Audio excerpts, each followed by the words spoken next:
Good news good news good news Bhojpuri की दबंग star Khesari Lal Yadav की new movie जिसमें कि प्रेम के पुजारा ने इस मूवी को जो है पूरी तरह से कंफर्म जो सिनेमा हॉल रिलीज डेट निकल कर आ चुका है। लेकिन इसमें पूरी तरह से confirm cinema hall release date जो है 9 फरवरी को रिलीज किया जाएगा। और ये सिनेमा हॉल जो रिलीज डेट है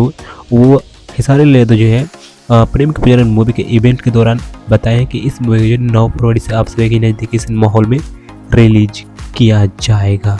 और मैं आप लोगों को बता दूं, मैंने एक वीडियो बनाई जिसमें बताया हूँ विवाह 3 मूवी जो है इसमें पूरी तरह से 100% कन्फर्म जो है टीवी रिलीज डेट बताया हूँ। तो उस वीडियो का लिंक जो आपको नीचे डिस्क्रिप्शन में देखने को मिल जाएगा, नहीं तो इन स्क्रीन में देखने को मिलेगा, तो उस वीडियो को देख लीजिएगा। इस वीडियो के बाद और मैंने एक और भी वीडियो बनाई जिसमें बताया हूँ जीना इसी का नाम है भोजपुरी मुझे इस मूवी की जो पूरी तरह से कन्फर्म जो है यूट्यूब रिलीज डेट, तो उस वीडियो का भी लिंक जो है डिस्क्रिप्शन में देखने को मिल जाएगा, नहीं तो इन डिस्क्रिप्शन में देखने को मिलेगा, तो उस वीडियो को देख लीजिएगा। इस वीडियो को बाकी जाने से पहले अगर वीडियो को लाइक नहीं किया तो वीडियो को लाइक कर देना, और चैनल पर नए हैं तो चैनल को सब्सक्राइब करके घंटे को ऑल प्रेस कर लेना ऐसे अपडेट्स के लिए। बाकी मैं मिलते हैं फिर किसी और वीडियो में, तब तक के लिए बाय बाय।